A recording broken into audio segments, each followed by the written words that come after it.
दोस्तों अभी मौजूद है अनार बगीचे में, जो बड़ा अनार बगीचा है उसमें मौजूद है। लेकिन अभी हम अनार के बारे में बात नहीं करेंगे, हम बात करेंगे एप्पल M9 न्यूट्रीस्टॉक के बारे में, जो हमारे पीछे मौजूद है, आप देख सकते हैं। दोस्तों वर्तमान में जो अनार की स्थिति है वो बहुत ही शानदार है, लेकिन अनार को ध्यान में रखते हुए हमने कुछ प्लांट यहाँ पर लगाए हैं प्रयोग के तौर पर, जिसके कारण अनार का जो ट्रीटमेंट होता है उसके कारण उन पर भी ट्रीटमेंट हो और हमें किसी प्रकार की कोई प्रॉब्लम ना आए और बहुत बेहतरीन रिजल्ट मिले। तो अनार के कारण उन प्लांट की भी स्थिति बहुत ही शानदार है, तो उन्हीं के बारे में अभी हम आपको बताएंगे कि उनकी स्थिति जो है किस प्रकार की। दोस्तों अनार का बड़े बगीचे का जो लास्ट बार हमने आपको बताया है, तो उससे बेहतरीन स्थिति जो होने लग गई है, जो प्रयोगशाला में जो स्थिति है उससे बेहतरीन स्थिति जो बड़े बगीचे की होने लग गई है। तो आने वाले समय में इसका अपडेट भी हम देने वाले हैं कि किस प्रकार की स्थिति जो है बड़े बगीचे में हो रही है।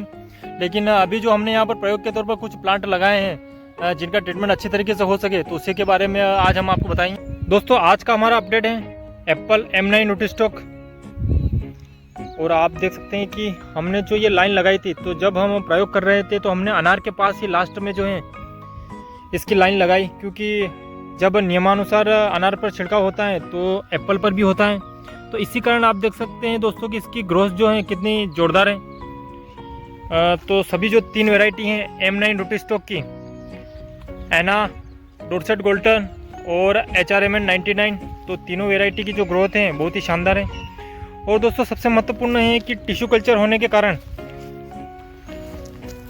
इनकी ग्रोथ ज़्यादा है। टिश्यू कल्चर पौधे जो हैं उनका रूट स्टॉक बहुत तेज़ होता है, और जो रूट्स हैं चारों तरफ अगर आप देखेंगे तो ऊपर ही जो है रूट्स कितनी ज़्यादा निकल रही हैं, आप देख सकते हैं। तो अगर यहाँ पर हम चारों तरफ देखेंगे तो बहुत सारी रूट्स जो हैं, पूरे एक जाल बिछा होगा, इतनी ज़्यादा रूट्स इनमें रहती हैं। तो जितनी ज़्यादा रूट्स रहेगी तो उतने ज़्यादा पोषण ये ग्रहण कर पाएगी और पौधे की जो ग्रोथ है उतनी ही अच्छी रहेगी। तो जो रूट रहती है M9 न्यूट्रीस्टॉक और टिश्यू कल्चर की, तो टिश्यू कल्चर में दोस्तों क्या है कि ऊपर ही जो है सारी रूट्स रहती हैं, ज़्यादा नीचे तक जो है नहीं जाती हैं। इस कारण इनको जो है सपोर्ट देना भी बहुत आवश्यक होता है। अगर आप इसको ध्यान से हिलाएंगे तो सारी जो रूट्स हैं पौधे के आसपास ही हैं, ज़्यादा अंदर तक रूट्स नहीं जाती हैं।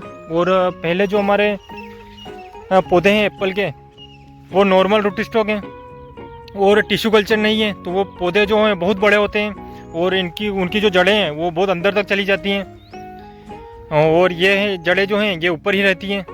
तो हम जो भी पोषण हम ऊपर देते हैं तो ये जो जड़ें जल्दी से उठा लेती हैं, इनको ज़्यादा दिक्कत नहीं आती है, क्योंकि जो बारीक रूट्स हैं आसपास बहुत ही ज़्यादा रहती हैं। आप देख सकते हैं हर जगह जो आपको रूट्स ऊपर ही दिख जाएंगे, तो इतना इसमें पावर रहता है। और टिश्यू कल्चर का यही है कि रूट्स बहुत अच्छी रहती हैं और ऊपर ही रहती हैं, तो भोजन भी अच्छी तरीके से उठा लेती हैं, और ग्रोथ आप देख सकते हैं कि कितनी शानदार है।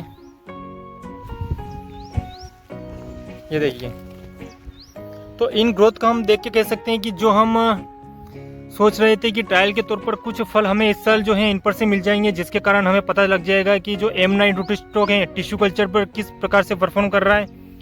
तो अब इनकी ग्रोथ देखकर हम कह सकते हैं कि हमें इस साल बहुत अच्छे फल इन पर से मिल जाएंगे, जिसके कारण जो है M9 न्यूट्रीस्टॉक का टिश्यू कल्चर का हमारा जो ट्रायल है वो हो जाएगा, जिससे हमें पता चल जाएगा कि कौन सी वेराइटी, कौन सा रूट स्टॉक टिश्यू कल्चर के ऊपर किस प्रकार से जो है कार्य कर रहा है और कैसा रिजल्ट मिल रहा है, कैसी क्वालिटी मिल रही है। इससे हमें आने वाले समय में जो है बहुत ही अच्छा फ़ायदा होगा। तो इसी कारण दोस्तों हमने जो है आप देख सकते हैं कि अनार के पास ही इस लाइन को लगाया है, क्योंकि किसी भी प्रकार की कोई भी इनमें कमी ना रहे। क्योंकि अगर आप दूसरी जगह लगा देते हैं तो आप कितना भी कुछ भी करते हैं लेकिन उनमें कमी रही जाती है, लेकिन अनार के कारण जो है हमेशा इन पर अच्छी तरीके से छिड़काव होता है, और नीचे भी हमने किसी प्रकार से खाद में कोई कमी नहीं रख रखी है। तो इसी कारण इन तीनों रूटस्टॉक जो हैं इनकी ग्रोथ जो है बहुत शानदार हो चुकी है। तो हमें प्रयोग के तौर पर कुछ फल अगर इन पर से मिल जाएंगे तो बहुत ही शानदार रहेगा। तो फ्लावरिंग स्टार्ट होगी फरवरी में, तो देखते हैं कि फरवरी में किस प्रकार की फ्लावरिंग होती है और कैसा हमें रिजल्ट मिलता है। तो ग्रोथ तो दोस्तों हमने एक भी बार इनमें बिगड़ने नहीं दी, आप देख सकते हैं कितने हेल्दी पौधे हैं। तो पहले जो हमारे नॉर्मल रूट स्टॉक वाले थे, टिश्यू कल्चर नहीं, जो नॉर्मल पौधे, उनकी ग्रोथ और इनकी ग्रोथ में हम देख सकते हैं कि पौधों को देख के लगता है कि कितने हेल्दी पौधे हैं। तो हम कह सकते हैं कि वाकई में जो M9 रूटस्टॉक है और टिश्यू कल्चर के पौधे हैं, तो इनका जो चलने की जो प्रक्रिया है वो अलग ही है। मतलब देखने में लगता है कि इनमें ताकत कितनी है और कितने शानदार पौधे हैं। बस अब फ्लावरिंग के बाद फल किस प्रकार से आता है, कैसी क्वालिटी मिलती है, वही निर्भर करेगा कि हमारे क्लाइमेट में जो है ये रूट स्टॉक किस प्रकार का परफॉर्म कर रहा है। तो एनआर, डॉर्सेट गोल्डर और HRMN 99 जो 3 सबसे बेस्ट वैरायटी है, तीनों हमारे पास मौजूद हैं। तो देखते हैं कि आने वाले समय में किस प्रकार का रिजल्ट मिलता है।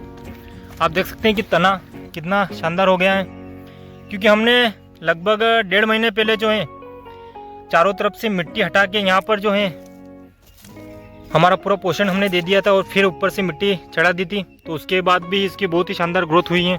आप देख सकते हैं हर तरफ जो है टहनी नियमानुसार जो है बढ़ रही है। तो चारों तरफ धूप मिलना और हवा पास होना भी बहुत ज़रूरी है, तभी आपको बेहतरीन रिजल्ट मिलता है। तो हमारी तरफ से हमने हर तरीके से जो इन पौधों में कोई कमी नहीं रखी है और इनकी ग्रोथ देखकर और जो वर्तमान स्थिति देखकर हम पूरा जो है संतुष्ट हैं। बस इनका रिजल्ट देखना बाकी है। तो देखते हैं कि आने वाले समय में किस प्रकार का रिजल्ट हमें मिलता है। और दोस्तों हम कह रहे हैं कि अनार के पास हमने एप्पल को लगाया है, तो एप्पल ही नहीं, यहाँ पर जो भी चीज़ हमने लगाई है, चाहे आप प्याज भी देख सकते हैं, तो प्याज में भी किसी भी प्रकार की कोई भी बीमारी नहीं है। जो हमारे दूसरी तरफ प्याज है वो भी अच्छे हैं, लेकिन इनकी अगर तो हम तुलना करेंगे अनार के पास वाले प्याज की, तो देखिए आप देख सकते हैं इसके पास है तो कितनी शानदार स्थिति प्याज की है। किसी भी प्रकार की अभी तक कोई भी प्रॉब्लम नहीं आई है इनमें, और प्याज जो है बहुत ही शानदार है, कोई इनमें बीमारी नहीं है, किसी भी प्रकार की कोई भी कमी नहीं है। तो अनार के पास होने का यही फ़ायदा है कि आप जो भी पोषण देते हैं वो इन पर भी होता है ट्रीटमेंट, तो इसी कारण जो है प्याज भी बहुत ही बेहतरीन स्थिति में।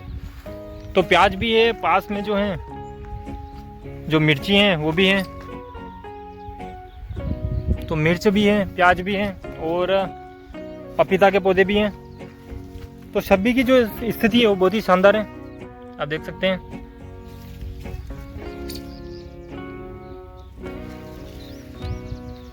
तो इतना इफेक्ट पड़ता है जब हम किसी भी प्रकार का कोई भी ट्रीटमेंट करते हैं, तो जो सबसे हमारा नंबर 1 ट्रीटमेंट है अनार का, तो उसका ही ट्रीटमेंट इन पर अपने आप होता है पास में। तो इस कारण पूरे प्लॉट की स्थिति इतनी शानदार है।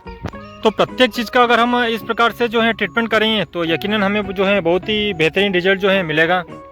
तो इसी कारण फसलों में हमें रिजल्ट नहीं मिलता है कि हम कोई भी फसल हो उसमें नियमानुसार ट्रीटमेंट और जो पूरा हमारा पोषण है, ताकत है, वो नहीं देते हैं, इसी कारण नहीं मिलता है। नहीं तो हम कह सकते हैं कि अनार के पास जो भी चीज़ है वो इतनी बेहतर क्यों है, क्योंकि यहाँ पर हर चीज़ नियमानुसार होती है। तो इसी कारण जो है एक नहीं, जो अनार के बाद एप्पल हो, पपीता हो, प्याज हो, मिर्च हो, सभी की स्थिति अच्छी है। तो ये नियमानुसार ट्रीटमेंट के कारण ही संभव है।